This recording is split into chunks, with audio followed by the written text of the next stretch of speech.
오늘이 6월 1일입니다. 그 6월을 무슨 달이라고 합니까? 그 학교 다니다 보면 호국 보훈의 달 이렇게 여러분 다 배웠을 겁니다. 저 한자 아마 많이 들어보셨을 텐데요.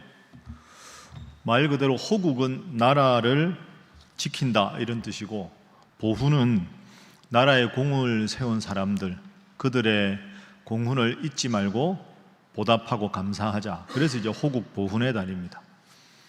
왜 많은 달 중에 6월 달이 호국 보훈의 달일까? 여러분 뭐 다 배우셨겠지만 6월 6일이 일단 현충일이죠.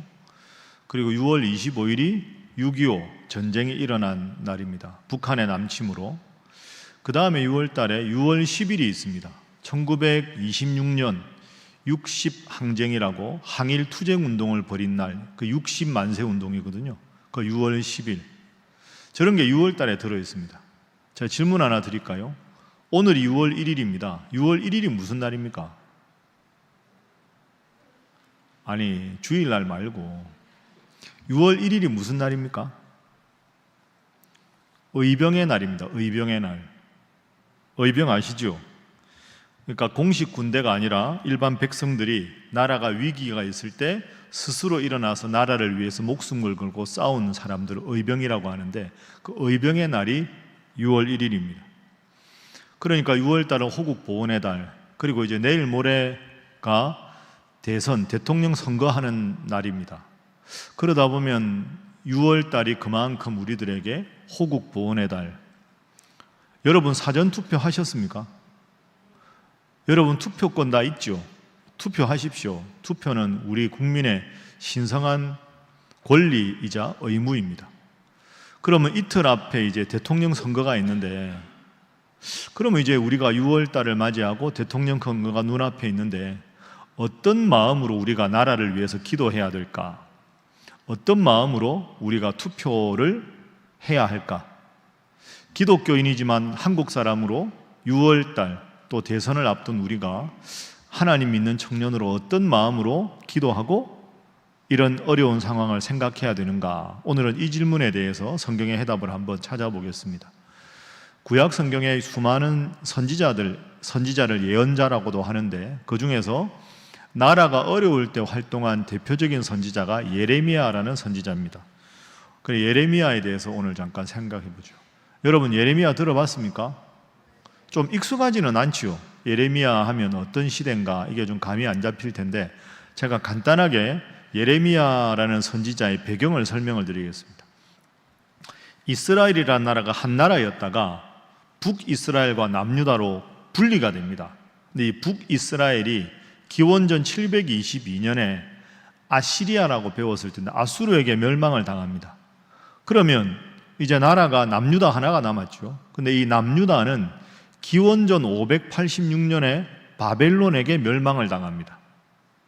근데 586년에 멸망당하기 전 40년 동안, 그리고 멸망당한 다음에 7년 동안, 총 47년 동안 활동했던 예언자가 예레미야입니다. 그럼 여러분이 예레미야라고 한번 감을 잡아보세요. 이게 예언자도 시대를 잘 만나야 됩니다. 어렵지 않은 시대, 평안한 시대는 예언자가 별로 욕먹을 일이 없는데, 예레미야는 진짜 힘들 때 아닙니까? 나라가 멸망하기 40년 전이면 왜 나라가 멸망하겠습니까? 하나님 대신에 우상을 섬기고, 정치 지도자들은 타락하고, 종교 지도자들은 타락하고, 그러니까 가난한 사람들은 먹고 살기 힘들고, 정말 힘들고 어려울 때, 그러다가 나라가 망한 다음에 이 예레미야가 활동을 했습니다. 그러니까 예레미야는 시대를 어떻게 보면 잘못한 거죠. 하나님이 그럼 예레미야한테 그 어려울 때 무엇을 외치라고 하셨을까? 예레미야에게 너 이걸 남유다 백성들에게 가서 외쳐라 라고 말씀하시는 핵심이 뭔가? 그게 예레미야 7장 15절에 나옵니다. 화면 한번 보십시오, 여러분. 자, 함께 한번 읽어보죠. 시작. 내가 너희 모든 형제 곧 에브라임 온 자손을 쫓아낸 것 같이 내 앞에서 너희를 쫓아내리라 하셨다 할지니라. 쉽게 풀이하면 이렇습니다. 북이스라엘이 에브라임이거든요. 다른 말로 북이스라엘이 나를 섬기지 않고 이방신을 섬기다가 내가 쫓아냈다. 나라를 멸망시켰다. 너희들도 지금 나를 섬기지 않고 우상을 섬기고 온갖 죄를 짓고 있으니 너희를 쫓아내겠다 하는 말은 남유다를 멸망시키겠다라는 뜻입니다. 그런데 멸망시키겠다는 이 말을 예레미야에게 너 남유다 백성들 앞에 가서 나라를 하나님이 멸망시킨다고 했다라고 전하라는 겁니다. 여러분 입장 바꿔 여러분이 예레미야라고 생각이 기가 막히는 일 아닙니까? 백성들 앞에 가서 야 우리나라 망한다 이걸 외치는 겁니다. 우리나라 좀 있으면 망해. 하나님이 진노하셔서 우리나라 망할 거야. 그럼 여러분 백성들 앞에 우리나라 하나님이 망하게 할 거야. 너희들 아들 딸들 다 바벨론의 포로로 잡혀가고 정치 지도자들 다 죽고 이 나라 완전히 망하는 거야. 이걸 전하면 누가 좋아하겠습니까? 국민들이. 그런데 하나님은 전하라고 하지. 이걸 전하면 국민들은 예레미야에게 너는 저주를 하고 있냐 하고 전부 예레미야를 보고 화를 내고 예레미야 말을 들으려고도 하지 않습니다. 그래서 예레미야는 요즘 말로 왕따가 됩니다. 그렇다고 하나님이 말을 하라는데 안 하면 하나님께 진노를 받을 것이고, 말을 전하면 예레미야는 가는 곳마다 사람들이 예레미야를 왕따시키고 예레미야 말을 들으려고 하지 않습니다. 그럼 예레미야는 외톨이가 될 수밖에 없죠. 그래서 예레미야는 홀로 엄청나게 많이 웁니다. 예언자인 자기 운명이 괴로워서 울고 나라가 멸망한다는 소식을 전할 수밖에 없는 자기의 슬픈 운명 때문에 펑펑 눈물을 흘립니다. 그래서 예레미야 선지자의 별명이 눈물의 선지자입니다. 왜? 항상 울었으니까. 예레미야가 하도 답답해서 자기의 마음을 하나님 앞에 막 적나라하게 드러내는 장면이 있습니다. 예레미야 20장 7절 8절 화면 보십시오. 제가 풀어서 설명을 하겠습니다. 여호와 하나님, 하나님이 나에게 권하셨습니다. 너 백성들에게 전하라. 그 권유를 받았습니다. 하나님은 나보다 능력이 많으신 분입니다. 그래서 저는 심판을 전했더니 백성들이 나를 조롱합니다. 내가 종일토록 조롱거리가 되었습니다. 나만 보면 너는 저주를 퍼붓냐고 조롱합니다. 8절, 내가 심판을 말할 때마다 파멸, 멸망 이런 걸 외치니까 하나님 때문에 제가 종일토록 치욕을 당하고 모욕거리가 되고 있습니다. 나는 왜 이런 가엾은 운명입니까? 이렇게 됩니다. 결국 예레미야가 예언한 대로 남유다가 멸망을 합니다. 여러분, 남유다가 멸망하면 예레미야가 기뻤을까요? 야, 내 예언대로 됐다. 그럴 리가 없죠. 나라의 멸망을 예언하는 대로 예언대로 되어버렸는데 자기 마음은 한없이 괴로운 겁니다. 나라의 멸망을 보고 눈물을 흘리면서 예레미야가 노래를 씁니다. 슬픈 노래. 그게 예레미야 애가입니다. 애가의 애자는 슬플 애자고 가자가 노래 가자죠. 나라의 멸망을 보면서 눈물을 흘리며 슬퍼하는 노래가 예레미야의 슬픈 노래, 예레미야 애가입니다. 자, 그러면 이제 여러분들하고 저하고 이 질문을 한번 해결해 보겠습니다. 왜 하나님은 남유다를 멸망시키려고 하셨을까? 그 이유가 특별하게 있을 거 아닙니까? 여러분 세계사 배웠죠? 고개 드세요. 작년에 고3 졸업한 사람. 시킬까? 아무도 손 안 드네. 기원전 605년 중동에 큰 전투가 있었습니다. 그 전투의 이름은 무엇입니까? 기원전 605년 바벨론과 이집트가 싸웠던 큰 전투. 미안합니다. 안 배웠나 봅니다. 그 배경이 이렇습니다. 자, 남유다가 기원전 586년에 망하는데 망하기 20년 정도 전에 그 당시에 그 이스라엘 주변에 아주 강한 나라가 원래 아시리아였습니다. 아시리아가 힘을 얻고 있다가 아시리아보다 더 강한 힘을 가진 나라가 이집트입니다. 애굽. 그런데 이게 이제 한 100년 정도 지나면서 여러분이 세계사 시간에 배운 바벨론이라는 나라가 엄청나게 영토를 확장하고 부강하게 됩니다. 그러면 기원전 605년에 갈그미스 전투라는 전투가 벌어지는데 이 전투는 이 원래 강대국이었던 아수르와 이집트가 연합군을 결성하고 신흥 강대국인 바벨론이 남쪽으로 영토를 확장하면서 싸웠던 전투입니다. 자존심을 건 전투죠, 이건. 그런데 만약에 여기서 누가 이기느냐에 따라서 명운이 결정되는 겁니다. 아수르 이집트의 연합군과 바벨론, 남하 정책을 벌이던 바벨론 사이에 엄청 큰 전쟁이 일어나는데 이 전투에서 누가 이길까요? 바벨론이 이깁니다. 바벨론이 이기고 애굽을 완전히 짓밟아 버립니다. 초토화가 됩니다. 이집트가 박살이 나버리죠. 아수르는 힘이 없었는데 이집트는 힘이 강했는데 무참하게 짓밟힙니다. 바벨론이 중동의 패권 국가가 됩니다. 그런데 여기서 문제가 하나 있어요. 작은 나라 남유다가 누구 편을 들었느냐 하는 거죠. 애굽과 아수르 연합군과 바벨론이 싸울 때 서로 야, 너 우리 편 해라 했는데 이 남유다 왕들이 당시에 전통적으로 지냈던 애굽의 편을 듭니다. 바벨론 입장에서 화가 났겠죠. 그런데 바벨론이 애굽한테 이겼잖아요. 애굽을 무너뜨리고 나서 그 다음 타겟이 남유다. 너 분명히 우리 편 들라 그랬는데 너 안 들었지.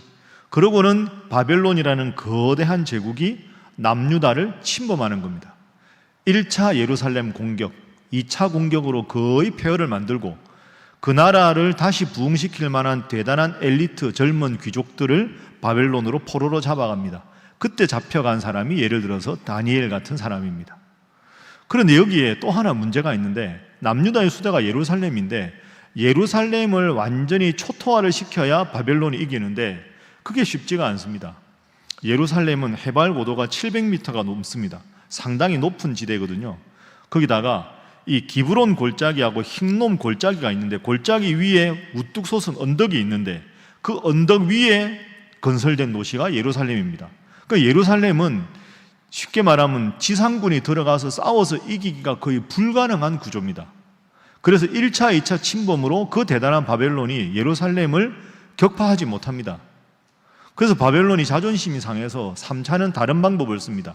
직접 전쟁을 하는 게 아니고 예루살렘 성 주위를 아예 에워싸버립니다. 얼마 동안? 1년 6개월 동안.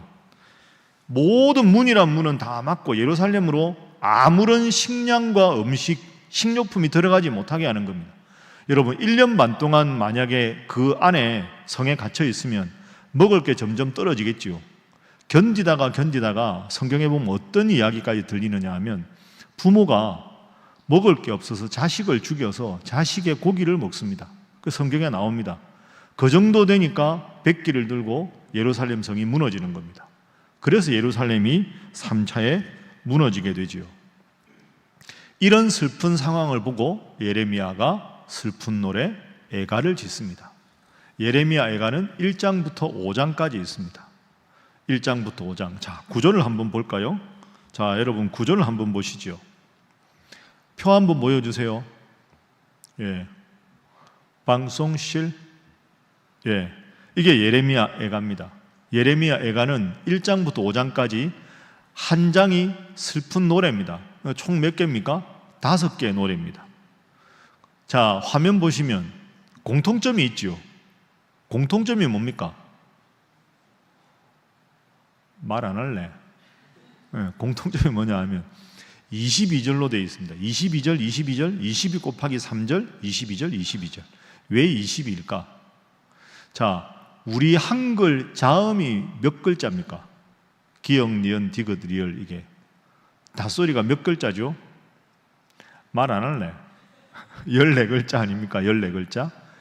영어 알파벳이 몇 글자죠? 26글자입니다. A, B, C, D가. 그런데 구약 성경에 쓰여진 히브리어는 자음이 22개입니다. 그럼 여러분 예레미야 애가가 노래라고 말씀드렸잖아요. 노래는 리듬이 있죠. 운율이.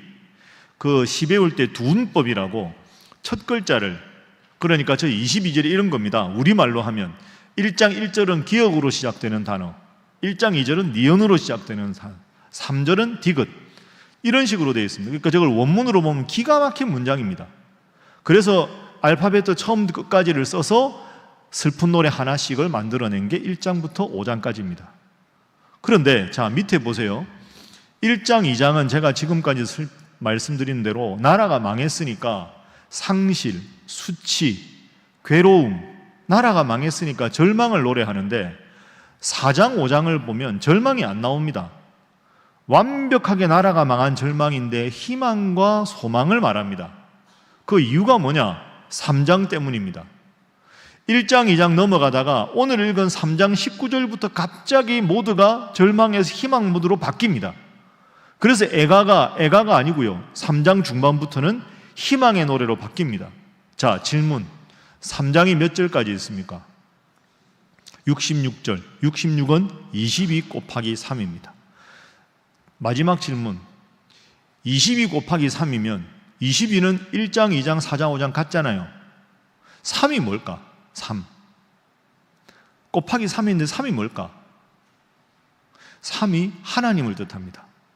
성부, 성자, 성령. 성경에서 3이라는 숫자는 하나님입니다. 인간을 뜻하는 성경의 상징은 4입니다. 동서남북, 상하 좌우, 봄, 여름, 가을, 겨울. 그래서 인간은 4, 하나님은 3. 그래서 서양 기독교 문화에서 3 더하기 4가 7이 완전수 럭키 7이 되는 거고, 3에다가 4를 곱한 12가 완전수가 되는 거죠. 그리고 우리 교회에 보면 이게 구약의 12지파, 기둥 12개, 여기 예수님 12제자. 왜 12일까? 12가 완벽한 숫자를 뜻하기 때문입니다. 그러니까 3은 하나님을 뜻합니다. 그러니까 이게 예레미야 애가 3장은 히브리 알파벳 22, 인간의 그 어떤 노력만으로는 절망할 수밖에 없다.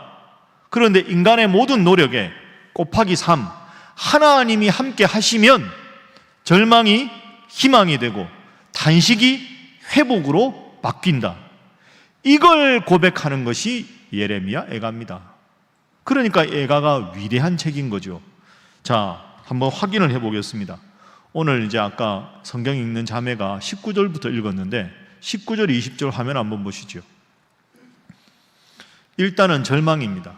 19절, 내 고초, 나라가 망하고 외로워하는 내 고초와 재난, 쑥과 담즙을 기억하소서.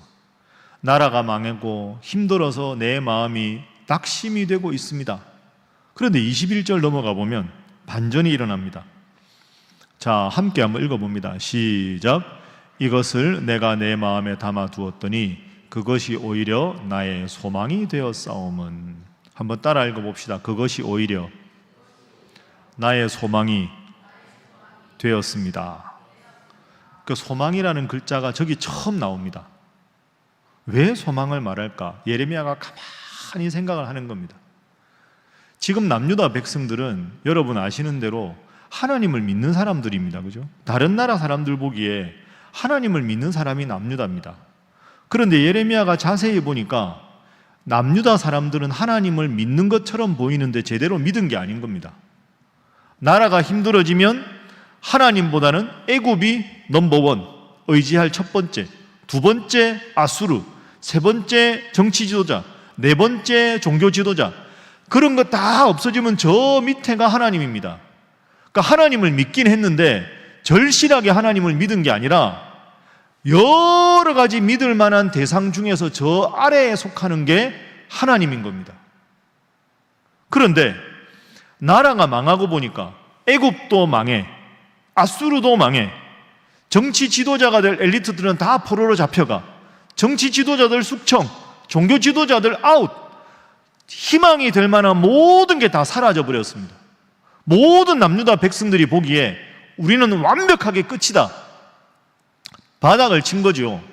여기서 예레미야가 가능성을 본 겁니다. 이제 바닥이다, 누가 봐도 완벽한 절망이다. 그러면 믿을 분은 하나님밖에 없다. 그러면 이 타락한 백성들이 이렇게까지 되고 보니 하나님을 믿을 수밖에 없구나라고 모두가 생각한다면, 다시 하나님을 믿기만 하면 하나님 때문에 소망을 가질 수가 있다. 완벽한 절망이 도리어 하나님을 향한 소망으로 승화될 수 있는 기회가 된다. 이게 21절입니다. 이때부터 애가가 희망의 노래로 바뀌는 거죠. 자, 볼까요? 그 다음 9절, 22절 보십시오. 여호와 하나님이 나오는 겁니다. 여호와의 인자와 긍휼이 무궁하시기 때문에 나라가 망했지만 나는 아직 진멸되지 않았습니다. 24절, 내 심령에 이르기를 내 마음으로 여호와 하나님이 나의 기업이다.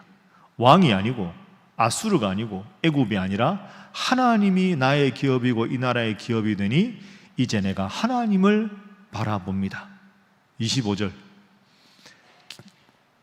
우직하게 기다리면 하나님은 자기를 기다리는 자에게 선하게 인도하신다. 마지막 26절 사람이 우리가 지금은 절망이지만 여호와 하나님의 구원을 바라고 잠잠히 기다리는 것이 좋다. 자, 이 다음부터는 이제 희망으로 바뀌는 겁니다. 여러분, 제가 여러분들한테 한 달에 한 번씩 와서 설교하는데 제가 꼭 이 말씀을 드리고 싶습니다. 하나님 잘 믿으십시오. 그것 외에는 우리가 이 세상에서 승리하는 법이 없습니다. 제가 여러분들한테 기도할 때 우리 보석 같은 청년들 이렇게 이야기합니다. 여러분, 주일날 오후에 이렇게 예배당에 와서 청년부 예배 드리는 거 정말 훌륭한 일입니다. 여러분 참 좋은 분들이에요. 근데 바라기는 일주일에 한 번 청년부 예배 갔다고 내가 하나님께 할 도리를 다 했다, 그렇게 생각하면 안 됩니다. 그 말은 하나님보다 더 믿고 있는 게 많다는 뜻이지요. 3장의 구조를 생각하십시오. 내가 필요 없다는 게 아니고요. 22, 나의 노력이 필요하고 이 노력을 하면서도 하나님이 나와 함께 해주셔야 내 삶이 희망으로 바뀔 수 있다. 이걸 반드시 기억하십시오. 이걸 잃어버리는 것이 절망의 순간이 되는 겁니다. 일주일에 한 번 예배 드렸다가 아니라 이제 내일부터 말씀과 함께 여러 모도 나오는데 말씀 붙잡고 매일매일 기도하십시오.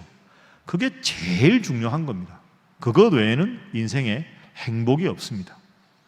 행복이라는 단어가 나왔으니까 말씀드리겠습니다. 저를 한번 따라해 보시죠. 항복이. 따라하라니까. 따라합시다. 항복이 행복이다. 무슨 말이냐? 화면 보여주세요. 여러분, 항복하고 행복은 획수 하나 차이 아닙니까? 이거 세로 획 하나. 세로 획 하나를 영어로 하면 I잖아요. 그럼 저는 이렇게 해석합니다. 내가 하나님 항복합니다.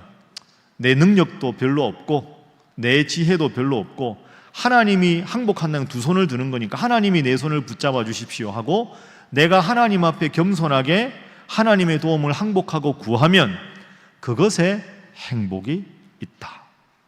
하나님이 도와주셔야 내 인생의 행복이 찾아온다. 이걸 꼭 기억하십시오. 여러분은 보석 같은 분들입니다.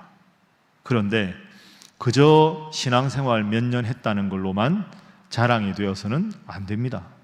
매일 하나님 말씀 읽고 하나님께 기도하고 하나님께서 나에게 어떤 선택을 원하시는가, 하나님이 내가 어떻게 행동하기를 원하시는가, 그걸 늘 물으십시오. 그래야 여러분의 절망의 상황이 희망의 상황으로 바뀌는 겁니다. 제가 오늘 설교 제목을 탄식과 회복 사이라고 잡았습니다. 탄식은 절망이고 회복은 희망입니다.